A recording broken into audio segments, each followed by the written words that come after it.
Hello, Christmas ഒക്കെ അല്ലേ വരുന്നത്. നമുക്കൊരു ബീട്രൂട്ട് വൈൻ ഉണ്ടാക്കിയാലോ? അത് വെറും 3 ദിവസം കൊണ്ട് കാണാം. വായോ. 1/2 കിലോ ബീട്രൂട്ട് കഴുകി വൃത്തിയാക്കി ഇതുപോലെ ഗ്രേറ്റ് ചെയ്തെടുക്കുക. ഗ്രേറ്റ് ചെയ്ത ബീട്രൂട്ട് ഒരു കുക്കറിലേക്ക് ഇട്ട് അതിലേക്ക് 1 ലിറ്റർ വെള്ളം ഒഴിച്ച് അതിലേക്ക് ഒരു ചെറിയ കഷ്ണം കറുവപ്പട്ട ഇടുക. കൂടുതലിടരുത്, മസാലക്കുത്തുണ്ടാവും. അതിലേക്കൊരു 3 ഗ്രാമ്പു ഇട്ട് ഒരു കഷ്ണം ഇഞ്ചി കുത്തിച്ചതച്ച് ചേർക്കുക. ഏലക്ക ചേർക്കാം, ഓപ്ഷണലാണ്, ഞാൻ ചേർത്തിട്ടില്ല.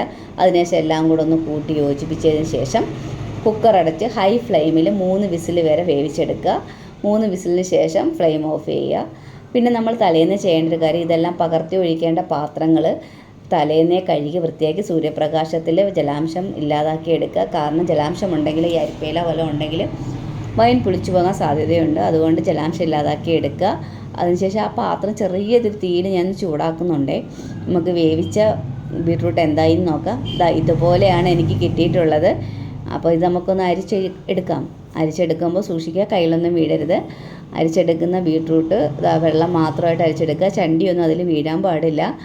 ബാക്കിയിരിക്കുന്ന ബീട്രൂട്ടും ഫുള്ളും അരിപ്പിലേക്ക് ഇട്ട് ഞെക്കി പിഴിഞ്ഞെടുക്കണം. കൈകൊണ്ടല്ല, സ്പൂൺ കൊണ്ട് ഇതുപോലെ ഒന്ന് ഞെക്കി പിഴിഞ്ഞെടുക്കുക.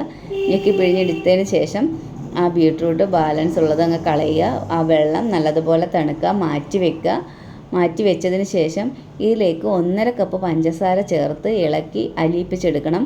മധുരം അതിൽ കൂടുതൽ വേണം എന്നുള്ളവർക്ക് 2 കപ്പ് ഉപയോഗിക്കാം. ഞാൻ 1.5 കപ്പേ ചേർത്തിട്ടുള്ളൂ. നല്ലതുപോലെ ഇളക്കി നല്ലതുപോലെ അരിഞ്ഞതിന് ശേഷം ഇതിലേക്ക് ഒരു 3/4 ടീസ്പൂണോളം ഈസ്റ്റ് ഞാൻ ചേർത്ത് കൊടുക്കുന്നുണ്ട്. അത് ചേർത്തതിന് ശേഷം ഒന്നുകൂടെ ഒന്ന് ഇളക്കി ഒന്ന് അലിയിപ്പിച്ചെടുത്തതിന് ശേഷം അത് അടച്ച് വെക്കുക. ഒരു കാര്യം, ഇത് രാവിലെയാണ് ഉണ്ടാക്കുന്നതെങ്കിൽ പിറ്റേ ദിവസം രാവിലെ തുറക്കാവൂ. ഞാൻ രാത്രിയിലാണ് ഉണ്ടാക്കിയത്. അപ്പോൾ പിറ്റേ ദിവസം രാത്രിയിലാണ് ഞാനിത് തുറന്നു നോക്കുന്നത്. അപ്പോൾ 1-ാം ദിവസം രാത്രിയാണ് ഇത് ഈ രൂപത്തിലാണ് കിട്ടിയത്. നല്ലപോലെ ഒന്ന് ഇളക്കിയതിന് ശേഷം ഞാൻ വീണ്ടും ഇത് അടച്ചു വെച്ചു. 2-ാം ദിവസം ഇതുപോലെയാണ് കിട്ടിയത്. ഞാൻ മധുരം ഒന്ന് നോക്കി, മധുരം കുറവായിരുന്നു. അല്പം മധുരം ചേർത്ത് കൊടുത്തു. അതിനുശേഷം ഇച്ചിരി ഒന്ന് കുടിച്ചു നോക്കി, നല്ല വീര്യമൊക്കെ ഉണ്ട്. പിന്നെയും അടച്ചു. ഇത് 3-ാം ദിവസമാണ്. 3-ാമത്തെ ദിവസം നല്ല പെർഫെക്റ്റ് ആയിട്ട് കിട്ടി. എല്ലാവർക്കും കൊടുത്തു ഞാൻ വീട്ടിൽ. എല്ലാവർക്കും ഇഷ്ടമായി. ഞാൻ ഇത് ബീട്രൂട്ട് വെച്ചാണ് ഉണ്ടാക്കിയെന്ന് പറഞ്ഞപ്പോഴാണ് അറിയുന്നത്. അത്രയ്ക്ക് നല്ല വീര്യമുണ്ട്, നല്ല ടേസ്റ്റുണ്ട്. ക്രിസ്മസ് ആയിട്ട് നമുക്ക് പെട്ടെന്ന് ഉണ്ടാക്കാൻ പറ്റുന്നതാണ്. എല്ലാവരും ഒന്ന് ഉണ്ടാക്കി നോക്കണേ.